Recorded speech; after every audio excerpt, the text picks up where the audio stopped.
কি গো বন্ধুরা, তোমরা সবাই কেমন আছো? আশা করতেছি ভালো আছো। তোমরা আশীর্বাদ এবং ভালোবাসা, আমিও মোটামুটি ভালো আছি, তবে বেশি ভালো নয়। মুখের অবস্থাটা খুবই খারাপ, তো সে কারণে মাস্ক পরে রয়েছি। যাই হোক, তোমাদের আরও একটা নতুন ব্লগ ভিডিওতে স্বাগত জানাই। আজকে কিন্তু আমি আগরতলার উদ্দেশ্যে রওনা দিছি। আমি একা নই, আমার সাথে আছে মা, আর বিশেষত মার কারণেই যাইতাছি।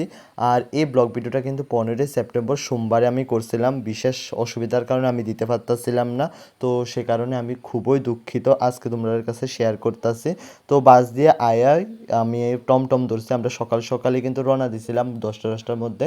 তারপরে 12টা 1টার মতো বাজে গেছে আইতে আইতে। তারপর টমটমটা ধরে আমরা আয়া পড়ছি একটা ক্লিনিকে। এখানে অর্থোপেডিকের ডাক্তার দেখানো হয়, তো মারে বিশেষত দেখানোর লেগে আনছি। তো এইদিকে ডক্টর বইয়ে, তো ওইদিকে মা অলরেডি গেছে গা। আর সকাল সকাল দাদা কিন্তু নাম লেখাই রাখছিল, তো সে কারণে একটু তাড়াতাড়ি হইতাছে। তো এখানে মা বইয়া রয়েছে, ডাক্তার অন্য একটা পেশেন্ট দেখতেছিল, তো সে কারণে।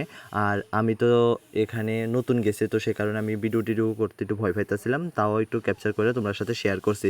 তারপরে ওষুধ টষুধটি কিনা আবার আমরা গাড়িতে ওরা স্ট্যান্ডে যাইতেছি, মানে নাগেরজলা। তো দাদাও আইছিল আমরা কিন্তু আজ্ঞা দেওয়ানের লেগা। তারপরে এখন দেখতেছো এখানে আসার সময় বটতলা দেখতেছো বিভিন্ন মূর্তি টুর্তি বিক্রি হইতেছে, আর হঠাৎ করে হালকা বৃষ্টি পড়ন শুরু হয়ে গেছে। তার অবস্থা দেখে আমারও খুবই খারাপ লাগতেছিল। তো আজকের মতো ভিডিওটি এখানে শেষ করতেছি। তোমরা সবাই ভালো থেকো, সুস্থ থেকো, টাটা।